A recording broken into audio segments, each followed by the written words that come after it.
Hello, Editor Samuel here. Right before we start, I just want to remind you that I recorded this bit into two distinct areas, as I recorded it one time and recorded it another time. So if you see me without my headphones, the time is different. Don't be alarmed. It's still the same topic. It's just going to be a little bit different. Thanks. Hello and welcome back to the RetroStation Podcast. I'm your host, Sammy Retro, and this week I'm going over the most important and funniest stories in the media scene. Well, we're first going to start with the AI on the Oscars. They've come out with this statement where basically the Academy of Motion Picture Arts and Sciences have clarified that only acting and writing for films done by humans will be considered and eligible to win an Oscar.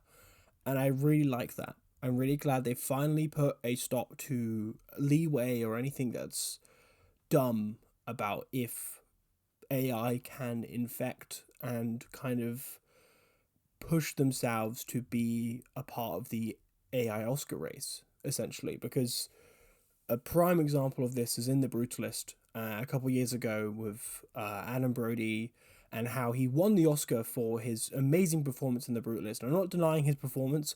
I'm just saying the fact that the editor had used AI to punch up his fluency and his pronunciation in Hungarian. Now, call me a little bit crazy, but is not the point of acting to try your hardest to do something, to try and be fluent in something that you're not the best in? And that comes with accents, that comes with posture and mannerisms and getting into a role that does not fit your own. And with this, you've been signed on to do the movie, and in editing, your voice has been punched up to the point where it makes you have a believable accent and a believable fluency, and in turn you win one of the most credible things that you can get in acting. I just think that's really lazy, and I'm really glad that in turn, not probably because of it, probably because of another factor I'm going to talk about with the AI actress Tilly Norwood, but how those domino effects are going to affect everything going forward. The fact that he's won something so prestigious, but not because of AI, but with the help of AI, I like at least in this way that it's not the same AI that's used in movies to help you create art. It takes away from artistry and craftsmanship to make yourself more believable than it is. And I think that's really lame. And in also terms of, if you can't get someone who speaks the language good enough or does it quite well, then you get someone who does. Obviously, there are a lot of factors into this. It's quite hard to just immediately go, well, what about this? What about that? What if it's too late? What if it's not too late? Well, it's like you get someone beforehand that's good enough. Even if they say they are, you want to be sure going into production. And like, yes, sometimes those risks can be good, but it's not the same. The film is about the World War. It's supposed to be about the kind of devastatingness of it all, and you're just like, yeah, let's use AI to punch up this guy's accent so he's more believable, so you believe in the film more. It's the little things that add up to a lot of confusion, and in turn it will allow more free roaming and a lot more kind of like a lot of people to abuse this kind of AI power. Where's the line going to be until it's too much? And the Oscars have said, for acting and writing, films to be considered eligible to use no AI. And I'm really happy about that, because then it'll teach people, go, okay, well, I can't cheat, I can't use AI, and I have to actually try. And I really like that, and I think it will save them in the long run, especially because of that win and because of other stuff. It just leaves, there's no wiggle room anymore. It has to be done by humans, like it always should have been. I don't know why these Oscars were, this change was made now. It should have been changed after he won Best Actor. Like, what? That's crazy. And then moving along, we have obviously the AI actress Tilly Norwood, and that was making quite a buzz this past year and last year and stuff like that. And then she's actually been shut down. She's no longer going to be acting. No, acting, quote unquote. And then they made a statement. To those who expressed anger over the creation of my AI character Tilly Norwood, she is not a replacement for a human being, but a creative work, a piece of art. Sure. Like many forms of art before her, she sparked conversation, and that in itself shows the power of creativity. No, okay. This statement, I think, is such a wet blanket. It's so like, but no, she's one of us. She's part of the artistry. No, she's not. I don't get it. But a creative work, a piece of art. No, I fully disagree with that statement, and like, it's not. No, it's just not the same. It's calling typing prompts into a computer the same as someone expressing emotion and like she sparks conversation. I don't know anyone that's like positive over this conversation. All I've heard, all I've read, all I've seen is people dunking on this process and dunking on the idea that why are you trying to replace human artistry? And when it comes to her being signed by an agent and stuff like that, that was simply her own people who made her, signing her to herself, which that in itself is quite dumb. I just there's the Oscar ruling of now has to be made by humans, and Tilly Norwood finally being shut down because she doesn't do anything new, she doesn't do anything expressive, she is not a piece of art, she is not sparking good conversation. It's like not the power of creativity, because like it's just typing something and expecting a result that has been seen many times over the years. The reason why art is so great is because no matter who does it and how it's done, it is a little different every time. But with it, it's not different. It's the exact same thing because you're typing the exact same prompt in. Yes, you can tweak it a little bit, but the result is the exact same. It's not come from passion. It's just come from blah, blah, blah, blah, done.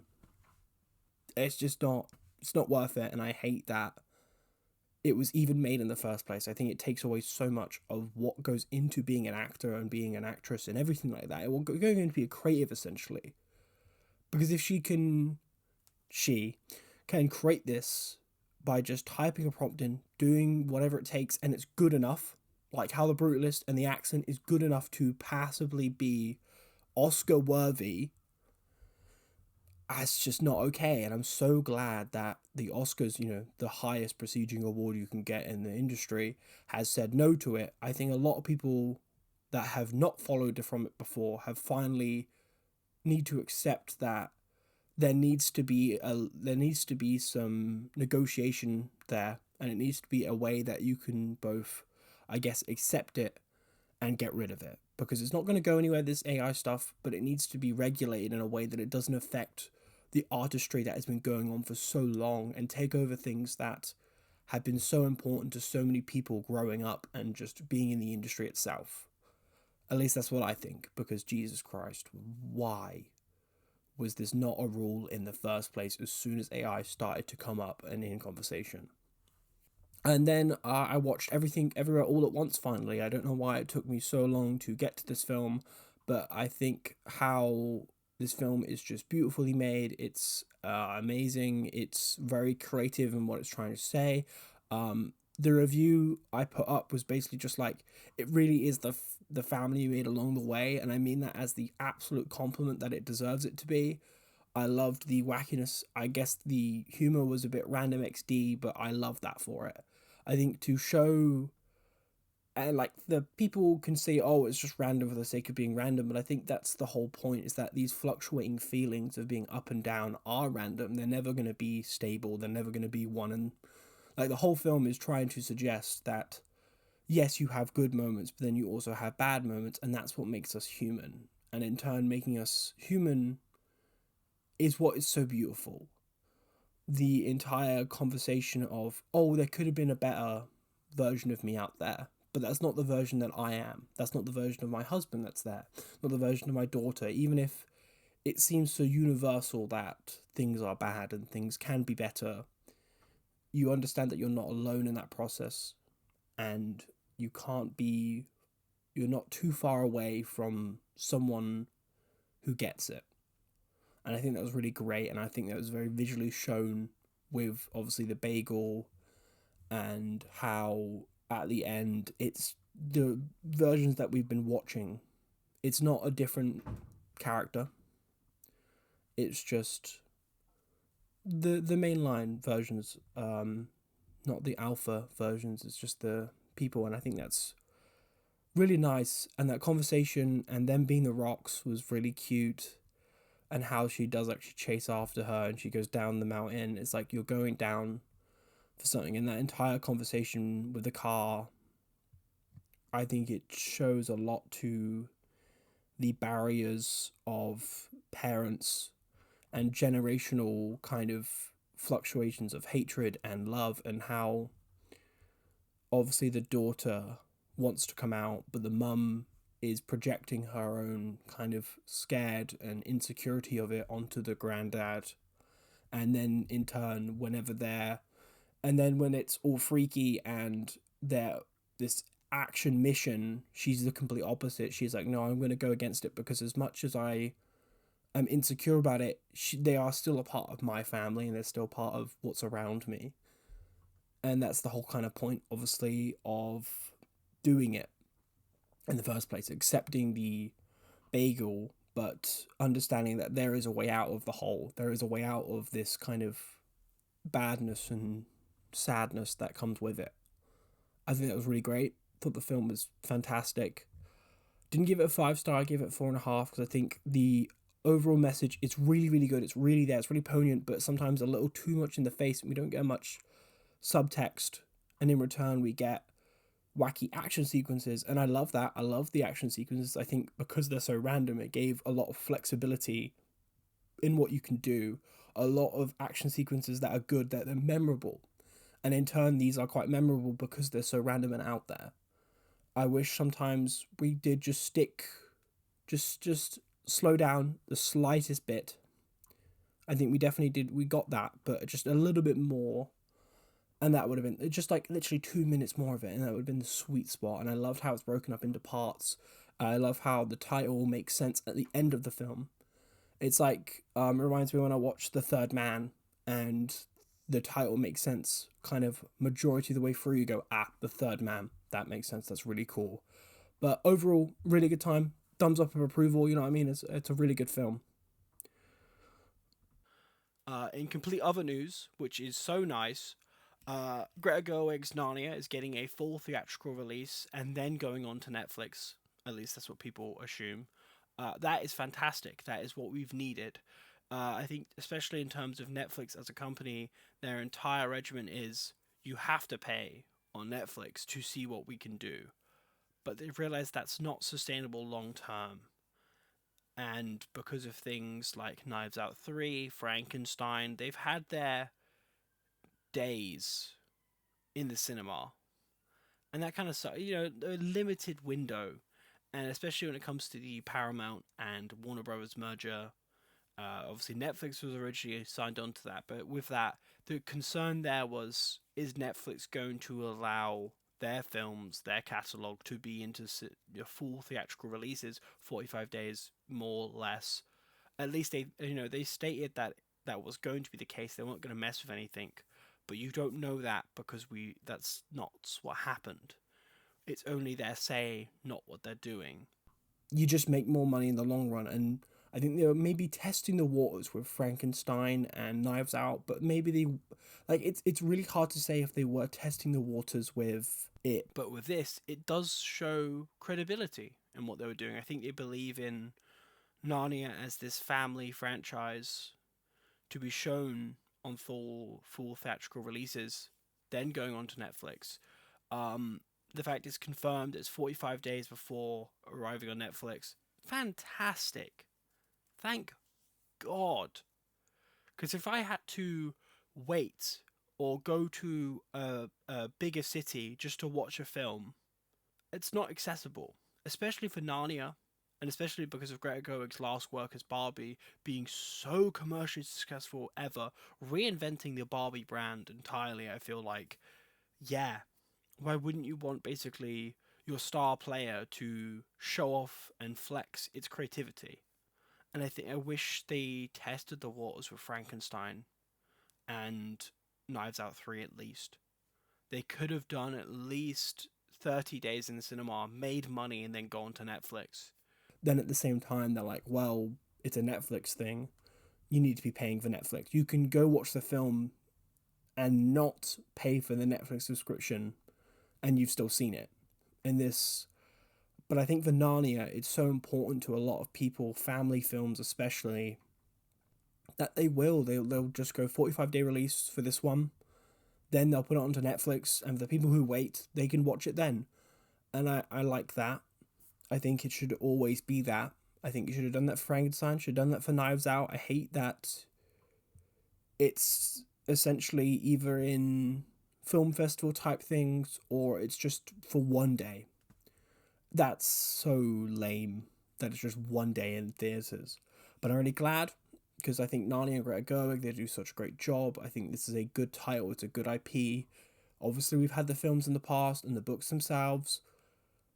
I'm just glad it's getting its deserved praise and its deserved recognition of a full theatrical release at least, and then going on to the Netflix subscription service that everyone uses. I think it's really great. It's better than nothing. It's better than just, hey, you have one day to watch this, and then you're going to have to watch it at home on your TV while you're doom scrolling on your phone.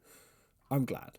Also, another little bit is like GameStop is trying to buy eBay for $55 billion, and I just find that really absurd because they do not have enough money to buy eBay. GameStop only has probably like 40 billion. I think it's like 44 billion, and then like where are you gonna get essentially this 11 to 15 billion? Where are you gonna get it from? And they're just like, oh man, you don't know, nowhere. See, like when it comes to Warner Brothers and Paramount, this big deal, I see why obviously Warner Brothers did it, because they're in hot water. They're financially in the hellhole. But for this, they're both just okay. I think it's just absurd. I don't think it'll go through. I don't think anyone will want to buy eBay. I just don't get it. Well, I'm not a fan. Another thing that's really stupid is the Mandalorian and Grogu trailers and the whole marketing stunt. It looks completely and utterly boring. Similar to the GameStop and eBay, I don't see what this does for the Star Wars franchise. Yes, Mandalorian and Grogu were the big top dogs of Disney Plus. There's no denying that. They are what helped that company to survive subscription wise. But in return, you make a film that looks bad. It doesn't look anywhere near accessible as the series. It's like you have to. It's going back to this whole payment of you have to know. You have to already subscribe to Disney Plus, watch 3 seasons, technically watch Book of Boba Fett, watch Ahsoka a little bit.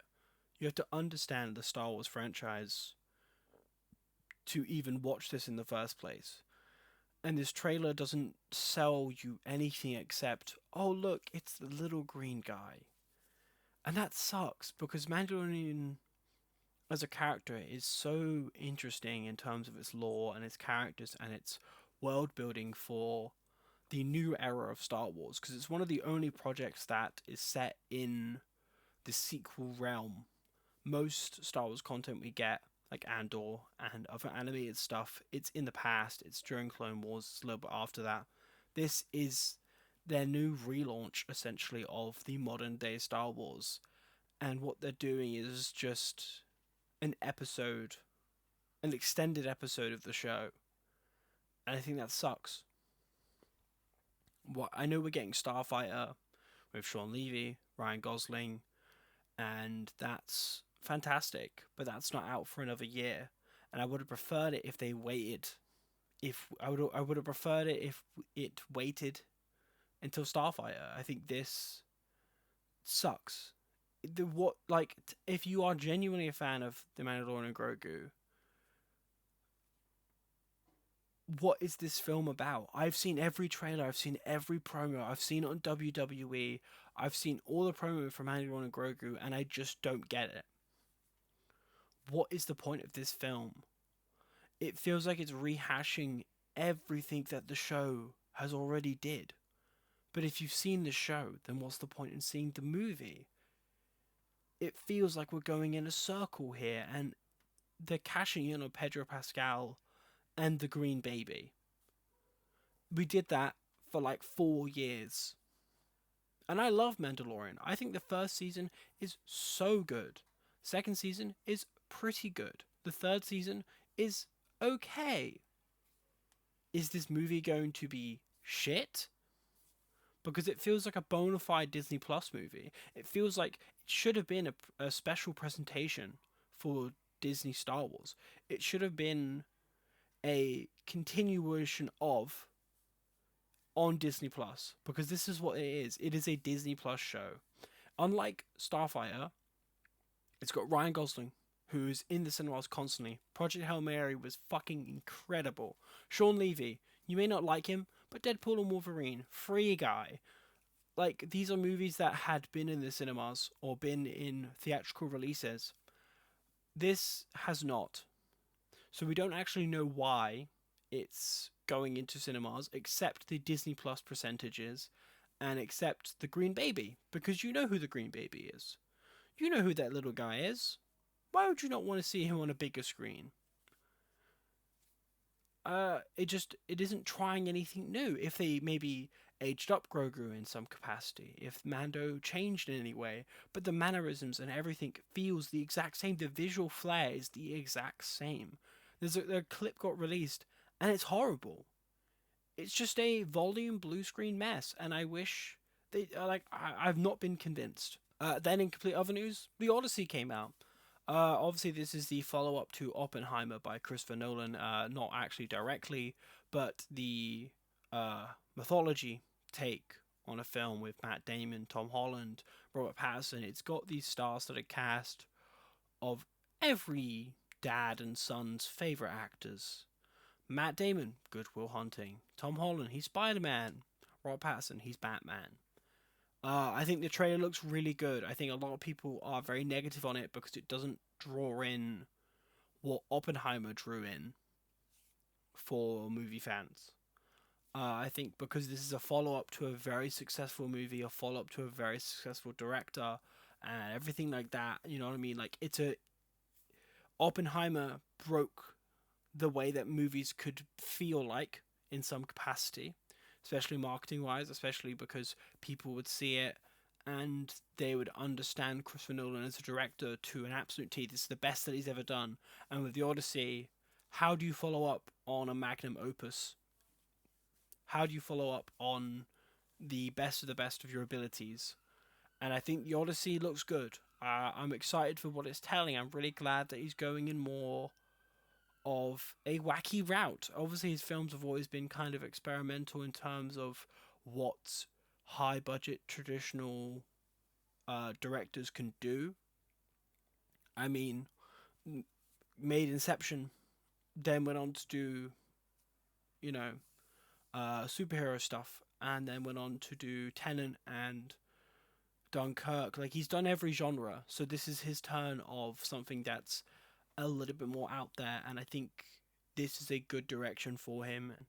Some people are clowning on the accents and clowning on Tom Holland's acting because obviously he's not done a lot outside of the MCU. I'm gonna give that a chance. I'm not sold on Tom Holland yet. I think he's a good actor. I think he can do well with a good script. When you got films like Cherry, which the script was not that good, yeah, of course. But he's good in, I believe it's The Crowded Room, to show. He's good in that. So I believe in the actors. Because if, like, you know, the prestigious Christopher Nolan picks you, why not? But yeah, I think the Odyssey looks great. And then, speaking of Robert Pattinson, we've finally got official looks at the Batman Part 2. And it confirms that it is set during winter time, or at least some snow, because the shots of the Batmobile and snow tires, this draws a lot of theories in my mind, as if it's hashtag snow tires, it's set during winter, Penguin's coming back from the show, the Riddler's not there, the villain we know is Obviously, Sebastian Stan is playing Sebastian Stan is playing Harvey Dent, and that confirmation alone tells you that they're doing Two-Face in some way. And if we're doing Two-Face and we're talking about Snow, we're probably going to get a more faithful adaptation of The Long Halloween. I think structurally, this is probably the direction we're going to go in. And I don't think they'd waste Sebastian Stan as an actor to just be Harvey Dent in this film. I think they're clearly, because we don't know much. We don't know what necessarily the plot is going to be. We just know that they're involved in some way, and that means the crime families and everything that we can do towards the Long Halloween Dark Victory, that is going to happen. And obviously a lot of people say Mr. Freeze because of Snow. And who's going to play Mr. Freeze? Is it going to be Esposito? Is it going to be Mark Strong? Is it going to be someone that we don't know?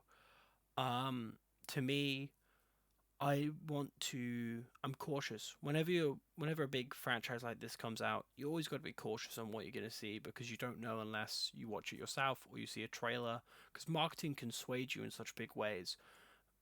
But the way Matt Reeves does it, it feels very personal. Obviously, you've got to understand that this movie is probably one of the most hyped sequels to ever exist in this decade. So it's obviously there's photos and the title and the post itself had been okayed by everyone at DC. And the fact that Matt Reeves and people have posted these photos clearly shows they want people to start talking about it, because they're filming right now. And if you're filming, leaks might appear, leaks might come out, and stuff that we didn't want to be known will come out, especially in terms of like shows and films. They want to hide things on purpose. Everything is very intentional. So with the Batman Part 2 giving the hashtag snow tires, showing the Batmobile, it's giving us insight, it's giving us inflection of what the plot's going to be, and that is clearly showing the big bubble. The big conclusion is we're getting Long Halloween again, and it's probably going to be more accurate, probably going to get the holiday killer in some way. Obviously Scarlett Johansson is going to be playing Glinda. That's a big heavy rumour. That alone, we're going to get Long Halloween. And I'm okay with that. Obviously, it's one of those stories that is constantly being adapted into films. The Dark Knight, Christopher Nolan loves Long Halloween. I mean, the entire Dark Knight was very based off it. So, it's not very based off it. It's based off it in some way. Obviously, Harvey Dent as a character, that's his most popular story. Yeah, I think the inspiration is Long Halloween, is Dark Victory, probably a few more, because in the first one, it seems Matt Reeves was going in a different direction. Rather than doing a year one, it was a year two. We had a little bit of Batman ego, a little bit of stories that most people will not read because it's not a part of the big collection. So my hope is that Matt Reeves, he understands source material. Some directors do not understand source material when it comes to adaptations, so Matt Reeves gets that, and with Snow Tires, Long Halloween, I think he gets it. I think he understands it. Sebastian Stan, Scarlett Johansson, they are good actors. Yes, they come from the MCU. Yes, they're known for big franchise players, but they can have a believable performance. Especially Sebastian Stan, if you look at any of his work, it's similar to that of Robert Pattinson, in that he's known for one role, but he's slowly crept through that shining light of being known as one person to be this vast majority of wacky and insane people. I mean, you look at Fresh, what a weird role for him. The show Tommy, and how he plays the big asshole. He plays Trump, for God's sake. They know what they're doing. Their intentions are there. I'm excited to see what comes out. I just hope that it doesn't take stuff from stories that we've already got and doesn't improve on it in any way. Because the last thing we need is for the Batman Part 2 to just feel like a worse movie. Obviously, there's no stopping some people because they really like the Batman. But you can improve on it in some ways, and I hope this Batman Part 2 does that. And I think it's going to, with what's the casting, the people, the direction, and the vision that Matt Reeves has. He's planned this out. I'm going to let him cook. That's all. I'm going to let him cook. Then on the TV side of things, we obviously had the finale of Daredevil Born Again, which was... I'm going to give it some time to linger in my brain and come back with a full season review because I think it deserves its praise and its flaws and why. I think this is probably the better of the Disney Plus stuff. To kind of give a little sneak peek, I don't think it's better than some of the Disney Plus shows. Probably one in particular, probably one that everyone's favorite, but this season felt very solid. It felt not like a Frankenstein monster. It felt like it understood its intention from episode 1 to episode 8, rather than last season, and I hate the comparison of it, but with last season, how it felt a bit disjointed, obviously with the previous team, and then the team to come in and help it. But this season felt solid all the way through. Every episode did keep me engaged. I didn't feel like that was a filler. And that's what you hate with a show nowadays, especially if you do a weekly show, that if an episode is a filler, you will not want to watch the next episode. So, kind of to keep it brief, to keep it short, because I want to give it some time and give it its praise, give it its flowers. The show is good. I'm excited for what season 3 entails. Obviously, the leaks are everywhere out there. You've seen them. You know what they are. For this season, we knew quite a bit, thanks to Spider-Man Brand New Day trailer and other set photos that kind of gave us the puzzle pieces, and we knew the full picture before going in. But this time around, I think the full puzzle looked really nice. It didn't feel like a jumbled mess. I could feel each piece having significance. Every plot line felt worthwhile. Even if some of them were more important or less important, they all felt worthwhile. And that's all I can take from a show like this. With an expanding lore like the MCU, it's quite hard to feel like anything is worth watching because it feels like it's setting up the next thing. But when it comes to shows, they can do that in a much better way, in a more concrete way. Especially for 8 episodes. That is not a lot of episodes of a show if you think about it. In terms of old TV, it's 22, it's 20, it's sometimes 25. New 2010 streaming platform, it's 12, it's 16. This time around, it's 8. It's 8 concrete episodes, and that, I think, works so much better because you can tighten the grip of the show and tighten its message into one cohesive thought. We know season 3 is already in production, it's already being filmed. We know it's going to come out.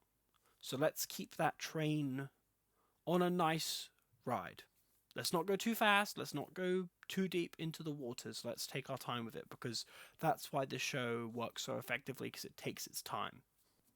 Another thing is the Boys Season 5 Episode 6. We are 2 away from the finale, and I feel like we are this is a show that is setting up another show. Especially this episode with Bombsight and Sage breaking off from the Vought camps and the Vought studio and everything like that. I can understand its intention this episode. It shows that the virus is ready, it's wild, but it's not what everyone wants. Obviously the big thing with this episode is that Homelander finally gets V1 and takes it. He is now unstoppable. He's immune to being killed by the soup-killing virus. And I hate it. I actually hate it that he gets it. Not because, oh my god, the villain wins, but because it only means kind of one thing. It means that Soldier Boy is the one who's going to have to take him down, because context of the show, Soldier Boy has this thing where he can take away a soup's powers.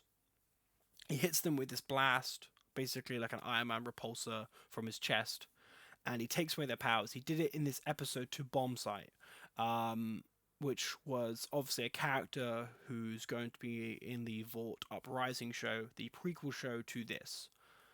It's set during the 40s. It's Soldier Boy, it's Bombshell, it's Liberty from last season, who was Stormfront. Obviously, it's just one of those shows that it feels like it's ending. It's the episode before the titled episode of Frenchie, and Kamiko, which everyone assumes that this episode is going to kill off those three characters, three of the main people throughout the entire show. On his journey throughout this season has been on a steady decline of just accepting this nihilistic take on the world. The world's already fucked, so I don't care anymore. I'm going to be more like Butcher as a character rather than Huey as this hope maxing character. Yeah, I think MM's like arc in this episode is he's starting to realize that he can't be like Butcher, he can't be heartless. He has to be more like Huey, and how he has to be hopeful because that's all you have left in this world. It's pushing on those strings again of the side of how good can a person be.